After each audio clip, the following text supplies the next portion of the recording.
শেখ হাসিনাকে বিচারের আয়ত্তে আনা ছাড়া দেশে শান্তিতে থাকবে না। বিএনপির ভাইস চেয়ারম্যান শামসুজ্জামান বলেছেন, ফ্যাসিস্ট শেখ হাসিনা মাথার চুল থেকে পায়ের নখ পর্যন্ত একজন খুনি। তাকে বিচারের আয়ত্তে আনা ছাড়া বাংলাদেশ শান্তিতে থাকবে না। রোববার 8ই সেপ্টেম্বর জাতীয় প্রেস ক্লাবের সামনে বাংলাদেশ ইয়ুথ ফোরামের উদ্যোগে আয়োজিত এক প্রতিবাদ সভায় প্রধান অতিথির বক্তব্যে তিনি এসব কথা বলেছেন।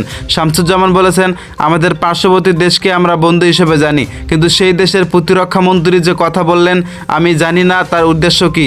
তার দেশের নিরাপত্তা, তার দেশের সার্বভৌমত্ব রক্ষা করা তাদের দায়িত্ব, কিন্তু শান্তিপূর্ণ বাংলাদেশকে গাজা, ইসরায়েলের ও ইউক্রেনের সঙ্গে তুলনা করা, সেটা মনে হয় তারা ঠিক করেনি।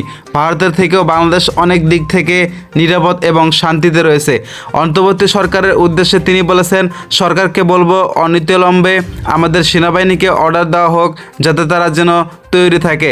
দেশবাসীকে সংগঠিত করে এই দেশের পুলিশ, বিডিআর, সেনাবাহিনী এবং জনগণ সংগঠিত হয়ে মুক্তিযুদ্ধকালীন যেভাবে পাকিস্তানের হানাদার বাহিনী পরাজিত করে বাংলাদেশের স্বাধীনতা এনেছিল, তেমনিভাবে তারা বাংলাদেশের স্বাধীনতাকেও রক্ষা করবে।